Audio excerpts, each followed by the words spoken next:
आज हम पढ़ेंगे कक्षा 8 विषय हिंदी वसंत भाग 3 पाठ 17 बाज और सांप भाग 1। पाठ प्रवेश। निर्मल वर्मा की कहानी बाज और सांप एक बोध कथा है। इस कहानी के आधार दो पात्र हैं, बाज और सांप। इसमें सांप को कायर प्रकृति का जीव दिखाया गया है, किंतु बाज को स्वतंत्र प्रकृति का। यह बहुत ही सुंदर कहानी है। इस कहानी के माध्यम से लेखक हमें बताना चाहते हैं कि किस तरह से हर प्राणी अपने स्वभाव के कारण अलग अलग व्यवहार करता है। जिस तरह से एक सांप को कायर डरपोक किस्म का बताया गया है और बाज को स्वतंत्र आज़ाद किस्म का। आसमान में स्वतंत्रता से उड़ना उसे बहुत अच्छा लगता है, जबकि सांप अपने ही बिल में चुपचाप शांतिपूर्वक एक कायर जीवन व्यतीत करता है। अब हम पाठ की व्याख्या करेंगे। समुद्र के किनारे ऊंचे पर्वत की अंधेरी गुफा में एक सांप रहता था। समुद्र की तूफानी लहरें धूप में चमकती, झिलमिलाती और दिन भर पर्वत की चट्टानों से टकराती रहती थी। अब इसमें एक कठिन शब्द है। गुफा यानी अंधेरा, गड्ढा, तूफानी यानी बहुत तेज। लेखक कहते हैं कि एक समय की बात है, समुद्र के किनारे ऊंचे पर्वत की अंधेरी गुफा में एक सांप रहता था। समुद्र की लहरें बहुत तेज तूफानी रूप ले लेती थी और धूप में चमकती, झिलमिलाती पर्वत की चट्टानों से टकराती रहती। ऐसा दृश्य समुद्र के किनारे अक्सर देखने को मिलता है। कुछ ऐसा ही दृश्य कहानी में लेखक द्वारा प्रस्तुत किया गया है कि समुद्र के किनारे गुफा है, उसमें एक सांप रहता है और वहाँ पर समुद्र के किनारे जो लहरें हैं वह धूप में चमकती, झिलमिलाती, सुंदर दिखाई देती है। पर्वत की अंधेरी घाटियों में एक नदी भी बहती थी। अपने रास्ते पर बिखरे पत्थरों को तोड़ती, शोर मचाती हुई यह नदी बड़े जोर से समुद्र की ओर लपकती जाती थी। अब इसमें एक कठिन शब्द है। घाटियों, दो पर्वतों के बीच का पतला रास्ता। लपकती यानी वेग या गति। लेखक कहते हैं कि पर्वतों के बीच में अंधेरी घाटियों में एक नदी भी बहती थी। वह नदी अपने रास्ते पर बिखरे पत्थरों को तोड़ती हुई, शोर मचाती हुई अपने तेज वेग के साथ समुद्र की ओर बहती जाती थी। अक्सर पहाड़ों से निकलकर झरने, नदियां आखिर में समुद्र में जा मिलते हैं। जिस जगह पर नदी और समुद्र का मिलाप होता था वहाँ लहरें दूध के झाग सी सफ़ेद दिखाई देती थी। अपनी गुफा में बैठा हुआ सांप सब कुछ देखा करता। लहरों का गर्जन, आकाश में छिपती हुई पहाड़ियाँ, टेढ़ी मेढ़ी बल खाती हुई नदी की गुस्से से भरी आवाज़ें। अब इसमें एक कठिन शब्द है। मिलाप यानी मिलन, गर्जन यानी घोर ध्वनि करने की क्रिया, टेढ़ी मेढ़ी यानी तिरछी मिर्ची, बल खाती यानी लहराना। जहां समुद्र और नदी का मिलन हो रहा हो वहां पर तेज धारा के कारण ऐसा लगता है जैसे कुछ सफेद दूध के झाग बन रहे हों। अपनी गुफा में बैठा हुआ सांप यह नज़ारा अक्सर देखा करता था कि सामने नदी बह रही है और उनसे बहुत तेज आवाज़ निकलती है।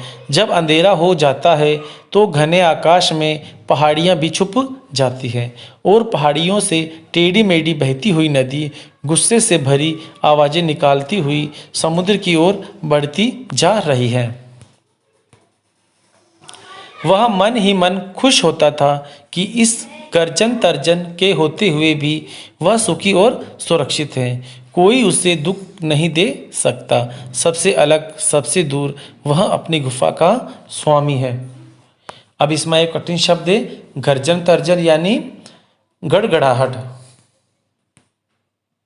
लेखक कहते हैं कि यह नज़ारा देखकर सांप बहुत ही प्रसन्न होता था, यानी सांप बहुत खुश होता था, क्योंकि उसे ऐसा लगता था कि लहरों की गड़गड़ाहट के होते हुए भी वह सुखी और सुरक्षित है। उसे किसी तरह का भय नहीं है।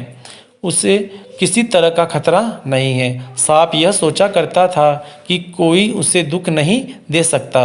वहाँ उसे कोई परेशानी नहीं थी, क्योंकि वह वहाँ सबसे अलग, सबसे दूर एकांत में रहता था और वह अपनी गुफा का स्वामी है। कोई उसे वहाँ से निकाल नहीं सकता था। न किसी से लेना, न किसी से देना। दुनिया की भागदौड़, छीना झपटी से वह दूर है। सांप के लिए यही सबसे बड़ा सुख था। अब इसमें एक कठिन शब्द है, छीना झपटी, एक दूसरे से कोई वस्तु छीनने की कोशिश। लेखक कहते हैं कि सांप अपने जीवन में बहुत सुखी था, क्योंकि उसका किसी से कोई मतलब नहीं था, न ही किसी से कुछ लेना था, न ही किसी को कुछ देना था। दुनिया की भागदौड़ से वह बहुत दूर रहता था। उसे किसी चीज़ की ऐसी आवश्यकता नहीं है कि किसी से छीन कर उसे अपना पेट भरना पड़े। वह अपने इस जीवन में बहुत ही सुख महसूस करता था, क्योंकि वह दुनिया की हर परेशानी से कोसों दूर था। एक दिन एकाएक आकाश में उड़ता हुआ, खून से लथपथ एक बाज सांप की उस गुफा में आ गिरा। उसकी छाती पर कितने ही जख्मों के निशान थे, पंख खून से सने थे और वह अधमरा सा जोर शोर से हाँफ रहा था। अब इसमें एक कठिन शब्द है, एकाएक यानी अचानक, खून से लथपथ भीगा हुआ, जख्मों यानी चोट, अधमरा सा घायल, हाफ सांस की गति का तेज होना। लेखक कहते हैं कि एक दिन अचानक आकाश से उड़ता हुआ एक बाज बहुत ही घायल अवस्था में सांप की गुफा के आगे आ गिरा। वह पूरा खून से लथपथ था और उसकी छाती पर अनेक जख्मों के निशान थे। उसके पंख खून से सने हुए थे और घायल अवस्था में उसकी सांसों की गति बहुत तेज थी। जमीन पर गिरते ही उसने एक दर्द भरी चीख मारी और पंखों को फड़फड़ाता हुआ धरती पर लौटने लगा। डर से सांप अपने कोने में सिकुड़ गया, किंतु दूसरे ही क्षण उसने भाप लिया कि बाज जीवन की अंतिम सांसें गिन रहा है और उससे डरना बेकार है। यह सोचकर उसकी हिम्मत बंधी और वह रेंगता हुआ उस घायल पक्षी के पास जा पहुंचा। अब इसमें आए हुए कठिन शब्द है, फड़फड़ाता, झटपटाना, सिकुड़ यानी सिमटना, भाप यानी एहसास, अंतिम सांस से मृत्यु के निकट, रेंगता, खिसकना। लेखक कहते हैं कि जैसे ही वह बाज जमीन पर गिरा, वह दर्द के मारे झटपटाने लगा, क्योंकि वह बहुत ही कष्ट में था। उसे बहुत दर्द हो रहा था। सांप को लगा कि कोई जानवर है जो कि उसे हानि पहुंचा सकता है। इस कारण डर के मारे सांप एक कोने में जाकर सिमट गया। दूसरे ही पल में उसे सच्चाई का पता चल गया कि बाज जीवन की अंतिम सांसें गिन रहा है, क्योंकि वह बहुत ही घायल अवस्था में है और उसकी मौत होने वाली है। उससे डरना बेकार है। उसने अपनी हिम्मत बांधी और खिसकता हुआ वह उस घायल बाज पक्षी के पास जा पहुंचा। उसकी तरफ कुछ देर तक देखता रहा, फिर मन ही मन खुश होता हुआ बोला, क्यों भाई, इतनी जल्दी मरने की तैयारी कर ली? बाज ने एक लंबी आह भरी, ऐसा ही दिखता है कि आखिरी घड़ी आ पहुंची है, लेकिन मुझे कोई शिकायत नहीं है। अब इसमें एक कठिन शब्द है, लंबी आह यानी सांस, आखिरी घड़ी, अंतिम समय, शिकायत यानी शिकवा। लेखक आगे बताते हैं कि सांप ने देखा कि बाज बहुत ही घायल अवस्था में है, दर्द से कहर रहा था, तो वह उसके नज़दीक गया और कुछ क्षण तक उसे देखता रहा और फिर मन ही मन खुश होता हुआ बोला कि क्यों भाई, इतनी जल्दी मरने की तैयारी कर ली? बाज ने एक लंबी ठंडी सांस भरी और सांप से कहा कि उसे भी ऐसा ही लग रहा है कि अब उसकी मौत का समय आ पहुंचा है, लेकिन उसे अपने जीवन से कोई गिला नहीं है, क्योंकि उसने अपना जीवन बहुत खुशीपूर्वक जिया है, स्वतंत्रता से जिया है। मेरी जिंदगी भी खूब रही भाई, जी भरकर उसे भोगा है।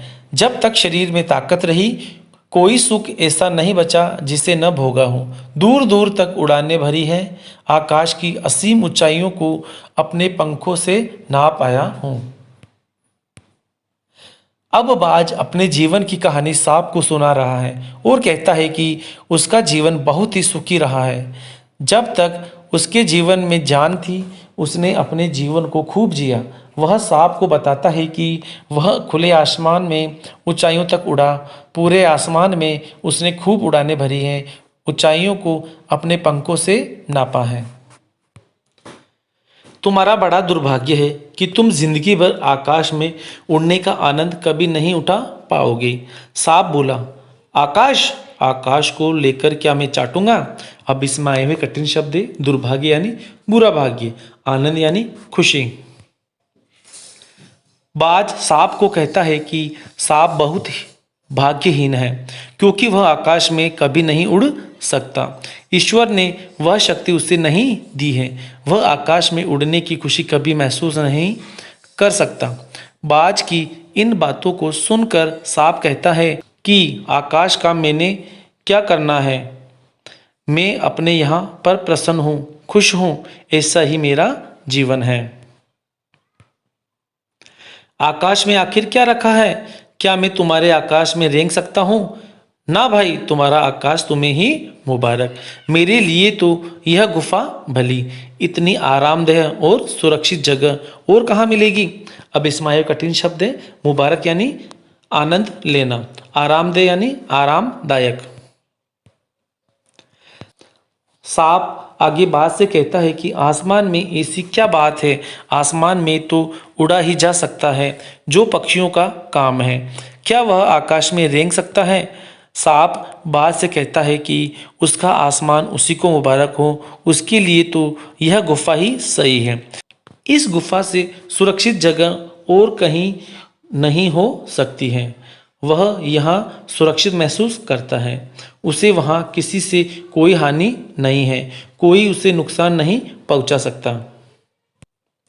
सांप मन ही मन बाज की मूर्खता पर हंस रहा था। वह सोचने लगा कि आखिर उड़ने और रेंगने के बीच कौन सा भारी अंतर है। अंत में तो सबके भाग्य में मरना ही लिखा है। शरीर मिट्टी का है, मिट्टी में ही मिल जाएगा। अब इसमें ये कठिन शब्द है मूर्खता यानी बेवकूफ़ी, कौन सा भारी यानी ज्यादा।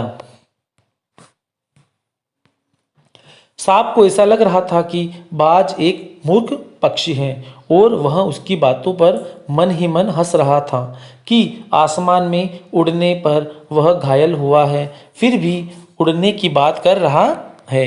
रेंगने में और उड़ान भरने में सांप को कोई ज़्यादा अंतर नहीं लग रहा था। सांप को ईश्वर ने रेंगने की शक्ति दी है और पक्षियों को उड़ान भरने की।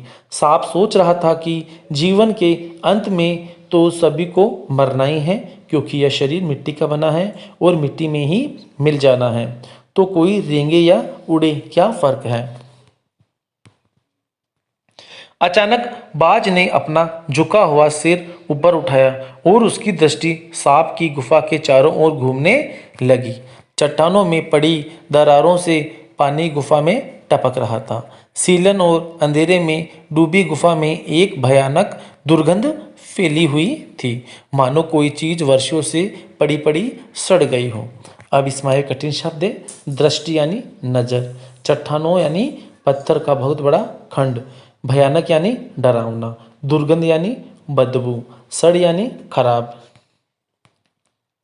सांप ने जब यह कहा कि बाज के आसमान से उसकी गुफा ज़्यादा अच्छी और सुरक्षित है, तो बाज ने अपना सिर थोड़ा ऊपर उठाया और सांप की गुफा के चारों ओर से ध्यान से देखने लगा। बाज ने देखा कि गुफा की दरारों से पानी टपक रहा था। वहाँ पर भयानक अंधेरा था। वहाँ से बहुत ही गंदी बदबू आ रही थी, क्योंकि वहाँ पर कोई सूरज की किरणें नहीं पहुँचती थी। वह दुर्गंध ऐसी थी जैसे कि वहाँ पर कोई चीज़ वर्षों से पड़ी पड़ी सड़ रही हो, बेकार हो रही हो। बाज के मुंह से एक बड़ी जोर की करुण चीख फूट पड़ी। आह! काश में सिर्फ एक बार आकाश में उड़ पाता। बाज की ऐसी करुण चीख सुनकर सांप कुछ सिटपिटा सा गया। एक क्षण के लिए उसके मन में उस आकाश के प्रति इच्छा पैदा हो गई जिसके वियोग में बाज इतना व्याकुल होकर छटपटा रहा था। अब इसमें एक कठिन शब्द है, करुण यानी दया, सिटपिटा सा यानी घबरा, एक क्षण यानी पल, वियोग यानी अलगाव, व्याकुल यानी परेशान। जब बाज ने सांप की गुफा को देखा तो उसके मुंह से एक बहुत ही दर्द भरी चीख निकल पड़ी कि काश वह सिर्फ एक बार फिर से आकाश में उड़ान भर पाता। उसकी चीख सुनकर सांप कुछ घबरा गया क्योंकि उसकी आवाज़ में बहुत करुणा थी। करुणा यानी दर्द था। एक पल के लिए सांप के मन में भी उस आकाश में उड़ान भरने के प्रति इच्छा पैदा हो गई। उसे लगने लगा कि आकाश में ऐसा क्या है जो बाज मरने की अवस्था में भी उड़ना चाहता है। धन्यवाद।